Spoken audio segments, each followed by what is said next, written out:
வணக்கம் மக்களே. காலையில் 6 o'clock எழுந்திரிச்சிட்டு நிலாவுக்கு ஒரு வணக்கத்தை போட்டு நானுன்ற சீரீஸில் இன்னைக்கு பக்கம் 2 டார்கெட்டான 4 kilometers கம்ப்ளீட் பண்ணுறதுக்காக ஷூவெல்லாம் மாட்டிட்டு நானும் ரெடி ஆகிட்டேன். காலையில் நான் ரன் போகிறதுக்கான ரீசன் வெறும் நேச்சர் மட்டும்தாங்க.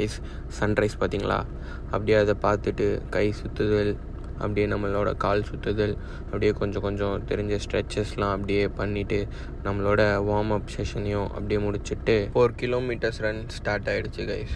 போகிற வழியில் வியூஸ்லாம் அருமையாக இருக்கும், மிஸ்ஸே பண்ணிடாதீங்க, அப்புறம் வருத்தப்படுவீங்க. நான் சொன்னேன்ல பார்த்தீங்களா, வியூ அருமையாக இருக்கப்போ எப்படிங்க ஓடாமல் இருக்க முடியும்.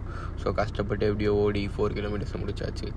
வீட்டுக்கு வந்து பார்த்தா பாயில்டு எக்ஸ் இருந்துச்சு, அப்படியே இல்லை பக்குன்னு முழுங்கிட்டு பிரேக்ஃபாஸ்ட்டை வீடியோ எடுக்க முடியல. ஸோ அதுக்கப்புறம் கொஞ்சம் வேலை இருக்குதுன்னு சொன்னாங்க, அதெல்லாம் அப்படியே தட்டி விட்டு மதியானத்துக்கு லஞ்ச் கீரை மாம்பழம் முடிச்சுட்டு அப்படியே தூங்கி எழுந்திரிச்சா ஈவினிங் ஒரு வாக் அப்படியே போயிட்டு வந்துட்டு வேறு என்ன, அட்டி பசங்களோட கேரம் தான் மஜாவாக விளாண்டுட்டு நைட்டுக்கு டின்னருக்கு என்னென்னு பார்த்தா பரோட்டா கடையிலேருந்து வாங்கிட்டு வந்திருக்காங்க. அதை முடிச்சுட்டு அப்படியே அடுத்து என்னென்ன மேட்ச் ஷெடியூல்ஸ்லாம் இருக்குன்னு அப்படியே பார்த்தா போர்ச்சுகலுக்கு ரொம்ப டஃப். இதுக்கப்புறம் அப்படியே கடையை சாத்திட்டேன் கைஸ்.